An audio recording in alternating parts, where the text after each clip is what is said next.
Welcome back, everybody, to I Am Ashamed of Myself, the video game. Um, the reason why I'm ashamed of myself is because I didn't do something that I intended on doing in the last episode. Don't make the joke. So I'm going to do it. You don't get to make the joke anymore. At the start of this episode, like I intended it to in the previous episode, but got distracted by how interesting this new area was. And that joke. No. Mitty, no. Don't do it. For God's sake, think of the children. Getting jiggy with it. You know what I'm going to do? You're gonna add in a laugh track? No, well, now that you've mentioned that, that might be a good joke too, but I'm just gonna edit those out like they're curse words. You've already finished editing half of the series. Yes, but I didn't think of it up until now, so I'm just going to do it from here on out. No. There we go. You are not editing those out. How are you going to stop me? I have ultimate power here. I could make you say anything. And I can make you do anything. You forget which one of us is the strong, pants-wearing dom of the two of us. Midori, why do you guys say all this personal stuff on our Let's Plays to the good people at home who probably do not want to hear about our sex life? I did not take it there. You just did. Yeah, I know. It makes you sound like the bad guy, though. It does not make me sound like the bad guy. It just is more of your weird, awkward humor. Like, why? Why would you go there? Because. They didn't need to hear that part. Like, I didn't go anywhere that they didn't need to hear. Yes, I was teasing and messing with you a bit, but you just had to make it weird. Well, they don't know that it's whether it's real or not. All you're doing is confirming it to them. Shut up right now. So what this reminds me of is there is a fan fiction that I really enjoy. Oh, great. We're going to fan fiction now. That's always a great place to go. Like, you do fan fiction readings. You don't get to talk. At all, mister. Ow, my feelings. What are you talking? What feelings on this matter? I'm just saying. You are such a brat. You are being such a brat right now. I swear to Glob. I love you, Midori. I love you too, and I'm gonna do things that I can't say what I'm gonna do to you once this session is done. For those of you at home, No! if somebody says that to you, No! that's a clear sign that you need to call 911. You guys have no context. Don't call 911. And you are distracting me from my conversation topic. So as I was saying, there's a fan fiction that I intend on doing a reading of at some point, by the way, called Home is Where the Heart Is. I mean, no, Home is for the Weak. Sorry, complete 180. Home is for the Weak.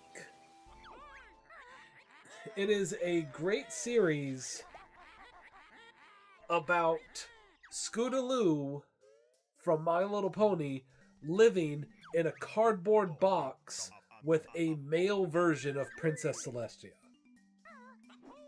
Now, that immediately probably makes you go, what? But it's freaking hilarious. So yeah, here we go. This is Mumbo can't do magic because it's too hot. I just wanted to point that out before you continued. Fair enough. And there is a scene where they're celebrating Christmas. And Celestia, as her male version, bursts through Scootaloo's window dressed as Santa Claus and says, "Scootaloo, you've been a naughty girl this year." And Scootaloo is like, "Again, Daddy?" And Celestia is like, Did you have to make it weird? And Scootaloo responds, did you have to break my window? Okay, that is actually very funny. And by the end of the chapter, the house is on fire. So, yes, you get as much context for that in the story as I just gave.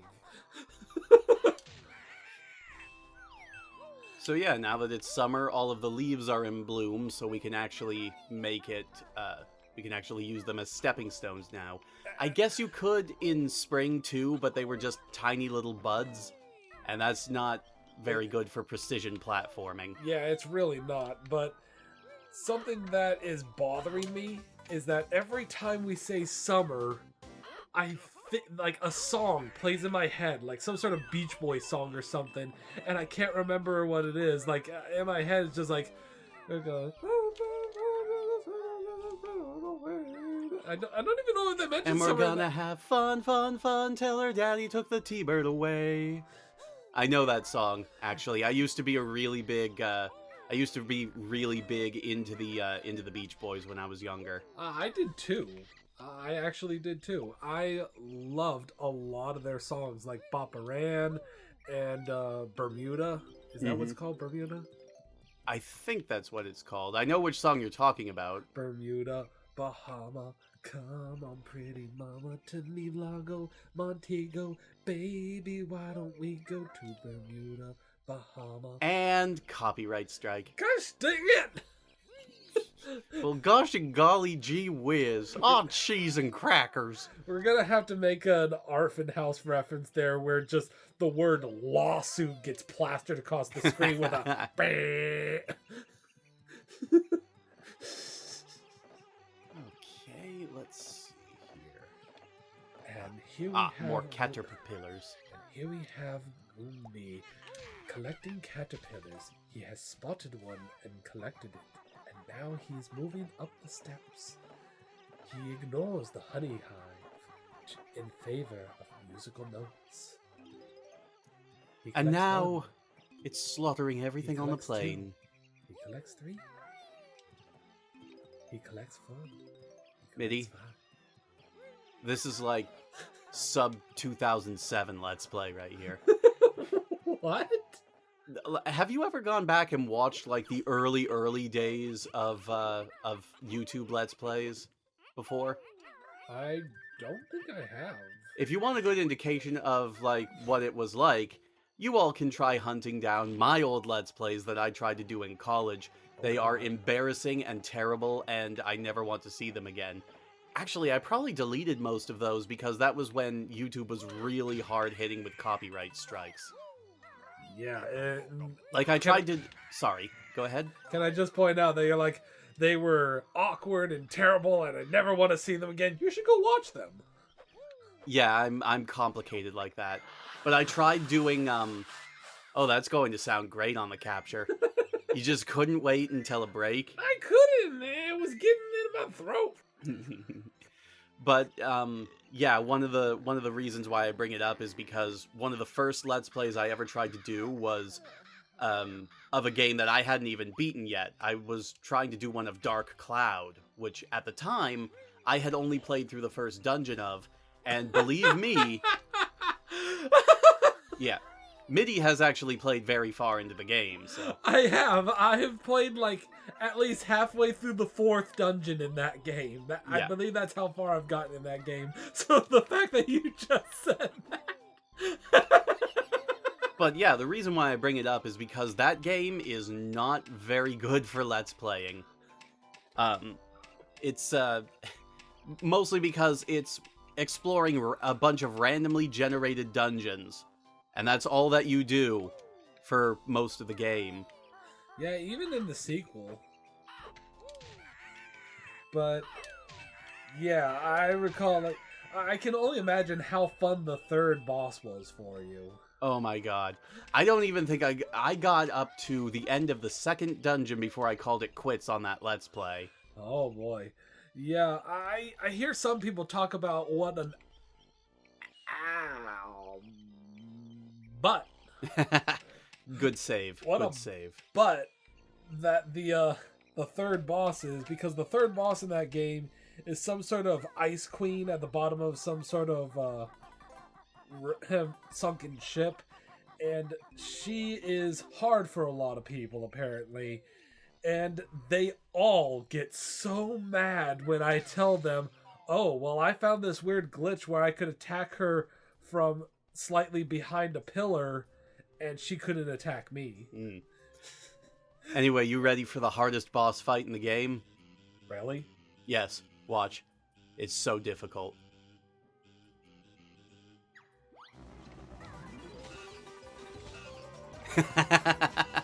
Really? Yes. I always cheese the fight like this. And I win.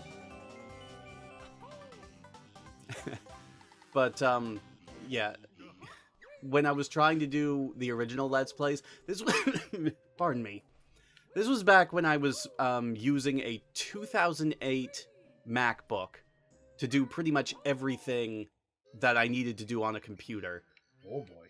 Yeah, which is not very conducive to a lot of things, especially at the time. But I was using the built-in microphone still at the time. I didn't have an external mic, not even one of those cheap $20 Logitech ones.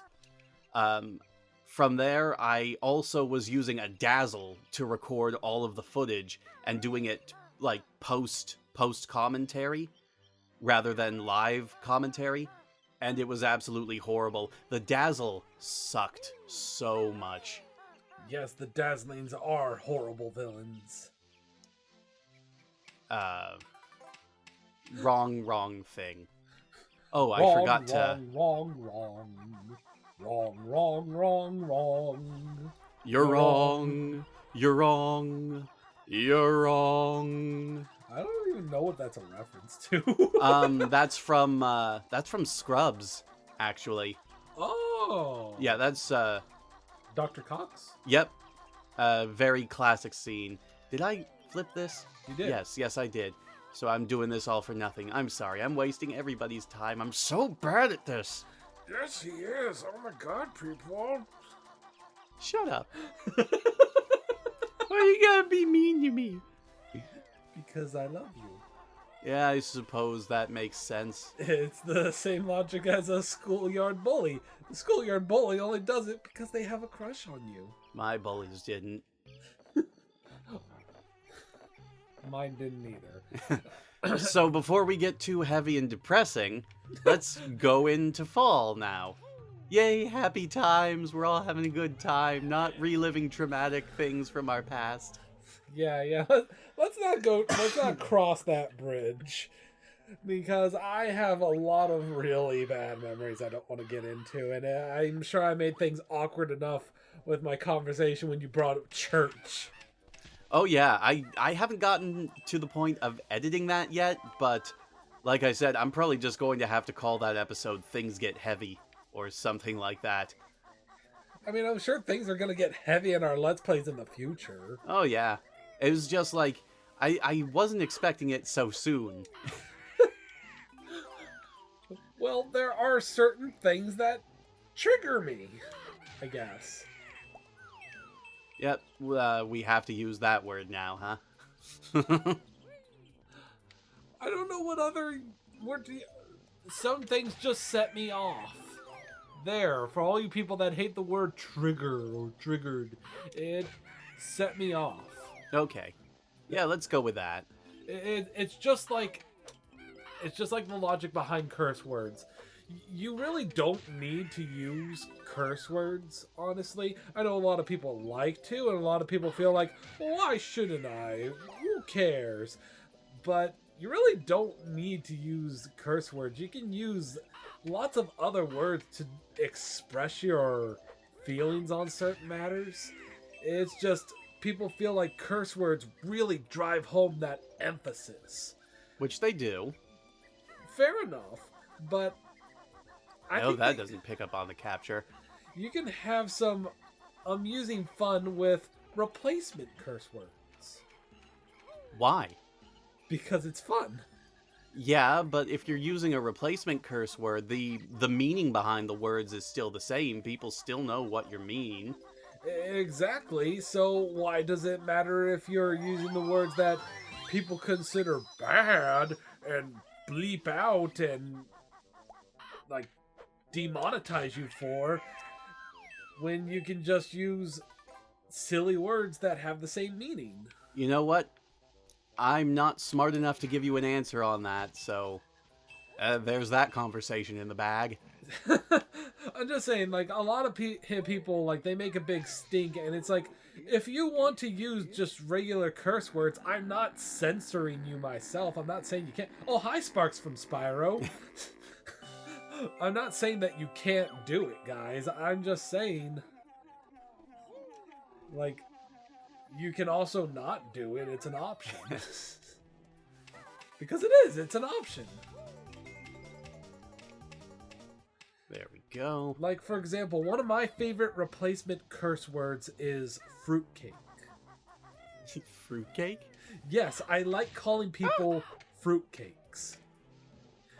It's like when somebody does something like weird or awkward or something that upsets me, instead of calling them something like, you know, an F-worder, saving you some trouble on the censoring thing. Oh, wait, you like censoring things. It's fun for you. Instead of saying... There you go.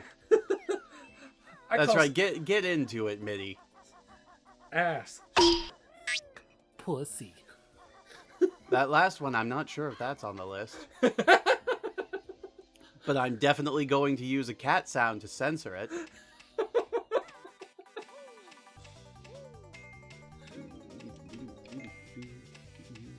But, like, I like calling people fruitcakes. It's amusing. It's like, you fruitcake.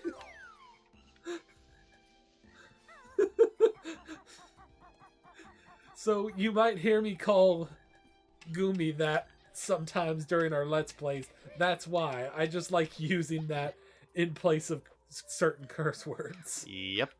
Actually, I'm pretty sure you've already called me a fruitcake several times since you moved in. I have. I'm just saying, like, during actual Let's Plays. Oh! Oh my god! Rip headphone users.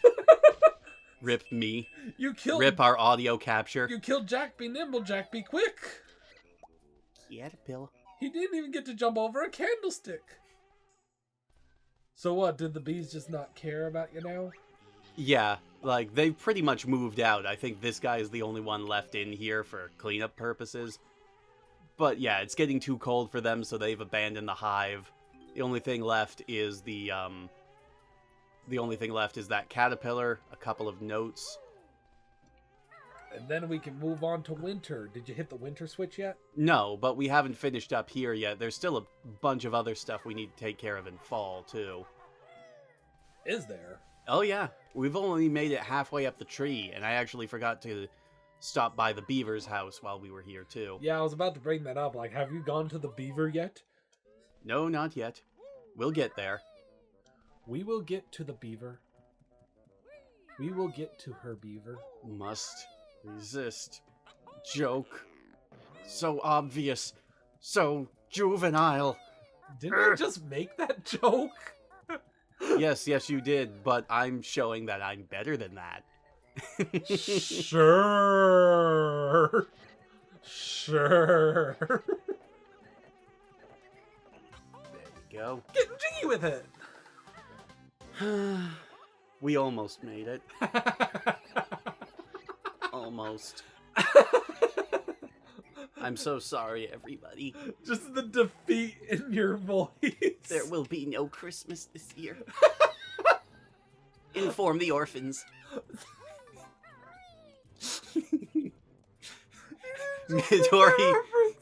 Midori covered her face when I did that. Why did you make it? Why? Because I could.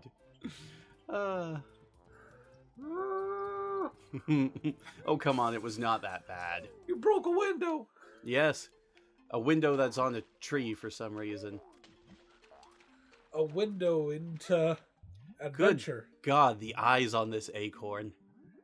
Those eyes, they scream, "Please don't give me to that squirrel!" Unfortunately, I must. Let me just make sure here. Okay.